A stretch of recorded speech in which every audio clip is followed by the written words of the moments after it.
Tentunya tak asing lagi dengan legenda cerita rakyat ini, Angling Dharma.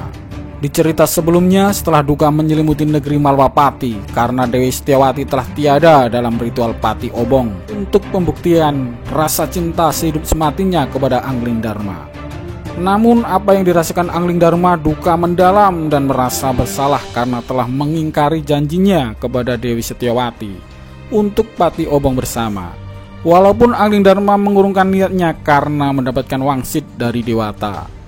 Karena itu Angling Dharma ingin menenangkan diri dengan bertapa dan meninggalkan sementara negeri Malwapati dan menitipkannya kepada patihnya Sang Batik Madrim. Cukup sampai di sini, Kakak Madrim. Kembalilah. Kabarkan kepada rakyatku bahwa aku sedang bertapa. Baik, Dinda Prabu.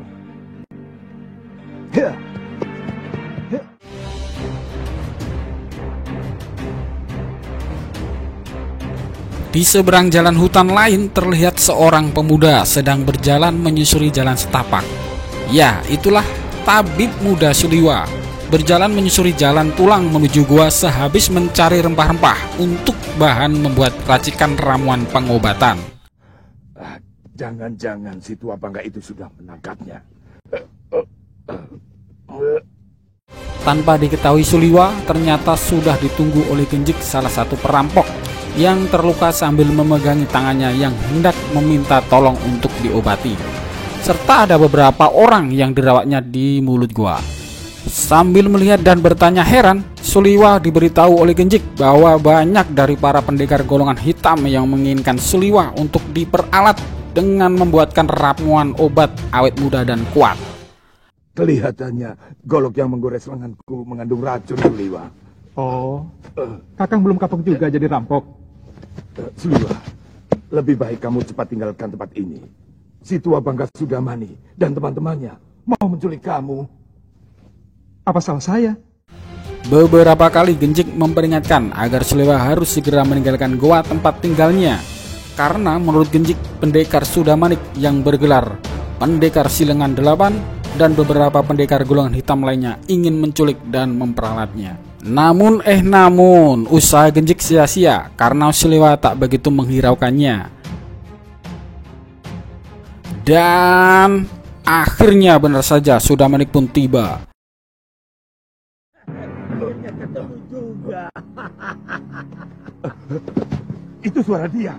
Ayo Liwa, jangan main-main dengan nyawa.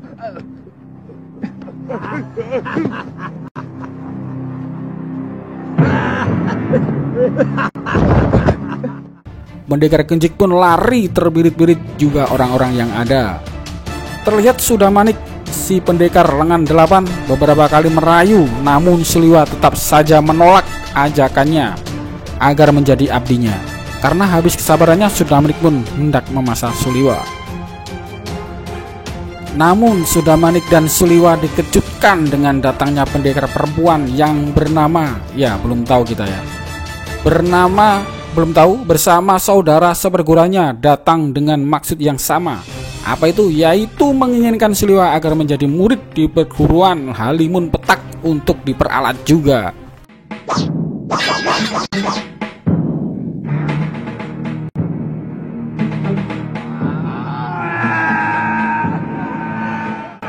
Suliwa yang melihat pertarungan itu akhirnya memutuskan untuk meninggalkan tempat itu dan melarikan diri sejauh-jauhnya.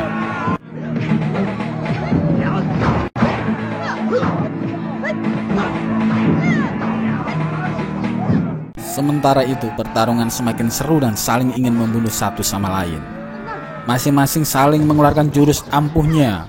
Walaupun pendekar lengan 8 Sudamanik dikeroyok oleh pendekar perguruan Halimun Petak yang diketahui oleh pendekar Nila Soraya, namun ilmu dan kemampuan jurus silat Sudamanik lebih tinggi. Mati-matian pendekar Nila Soraya bersama saudara seperguruannya melumpuhkan Sudamanik.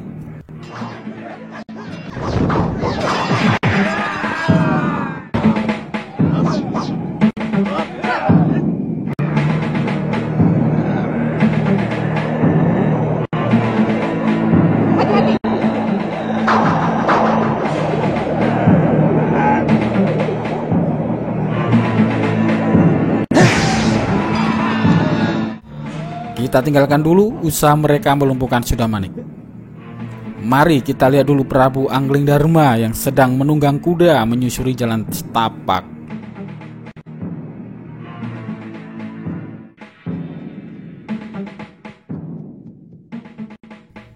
Terlihat bertemu gerombolan pendekar golongan hitam, penguasa hutan seribu bunga dengan pendekar cantik Dewi Kenanga. Mereka beradu mulut mengenai siapa yang berhak memiliki tabib muda Suliwa dari Gunung Kendeng. Kalian mau melayani aku, anak-anak? Urungkan niatmu, Kenanga. Kalau kau berani menyentuh Suliwa, akan kusayat-sayat tubuhmu. Kenapa? Cemburu, anak-anak manis? Suliwa satu-satunya tabib yang ada di sekitar Gunung Kendeng. Jangan kamu jadikan korban. Pokoknya, kamu harus menghadapi kami kalau berani masuk ke hutan seribu bunga. Aku tidak pernah membiarkan siapapun yang berani ikut campur urusanku. Tentu saja ancaman yang ditujukan kepada pendekar Dewi Kenanga malahan membuat tertawa dan merendahkan kehebatannya. Pertempuran pun tak terelakkan.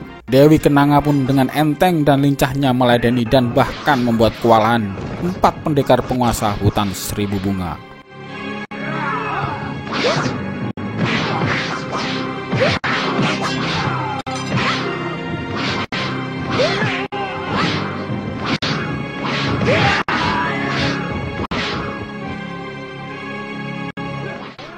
Kembali lagi sob, kita lihat pertarungan pendekar Nilas Soraya semakin terlihat tak seimbang. Nilas Soraya pun terluka dalam amat parah. Sudamanik pun melihat Nilas Soraya dengan tatapan puas dan mata ganas sertai dengan mata keranjangnya.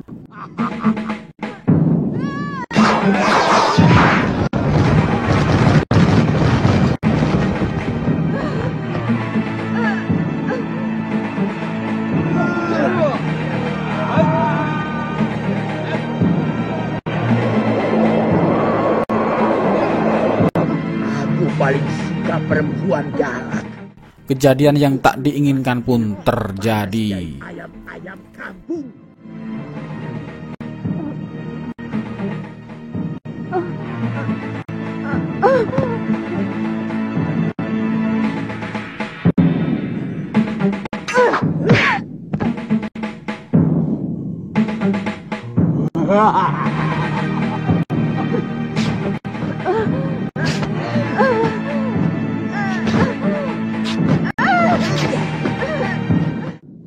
Kini hilanglah kesucian pendekar Nilas Soraya seumur hidup. Dan inilah yang membuatnya mempunyai dendam kesumat abadi kepada pendekar Sudamanik.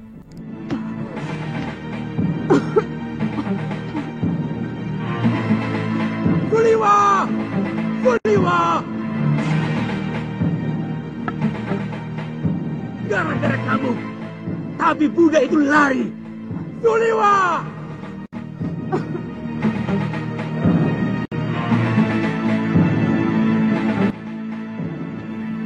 Suliwa berlari sekuat tenaga menjauhi sejauh-jauhnya dari kejaran para pendekar golongan hitam yang menginginkan dirinya. Namun sial, Suliwa bertemu dengan pendekar golongan hitam lainnya, yaitu pendekar dari Gunung Purwo. Dengan bujukan dan bualan manis, seolah-olah Suliwa hendak ditolongnya agar selamat dari kejaran para pendekar Sudamanik dan lainnya. Padahal sama saja, pendekar Genjik mempunyai tujuan memperalat Suliwa. Yang mau menangkapmu.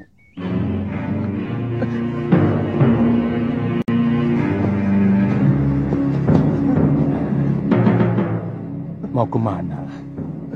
Apa kamu mau diringkus sama si tua bangka Sudamanik? Tubuhmu bisa direncah dan jantungmu akan dimakan. Suliwa, banyak pendekar yang menginginkan. Suliwa pun heran kenapa semua orang menginginkan dirinya.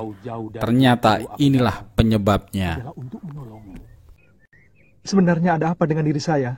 Seluruh yang ada dalam dirimu, termasuk kepandaianmu membuat obat, diincar oleh pendekar-pendekar aliran hitam yang ada di tanah Jawa ini. Karena kamu diyakini sebagai keturunan terakhir Batara Surya.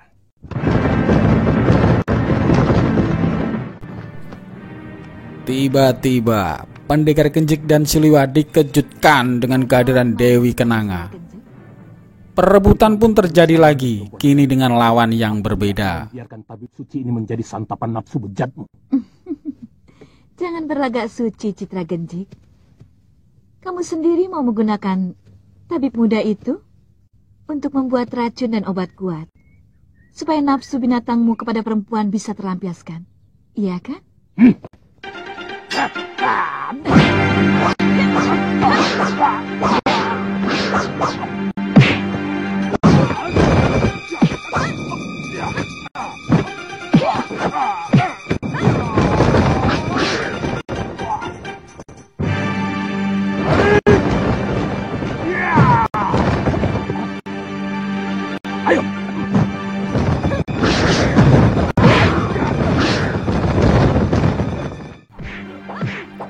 Sementara pertarungan semakin sengit, tiba-tiba kemunculan satu persatu pendekar golongan hitam muncul. Semua pendekar yang ada tetap sama, mempunyai satu tujuan yang sama, yaitu sama-sama ingin memiliki Siliwa.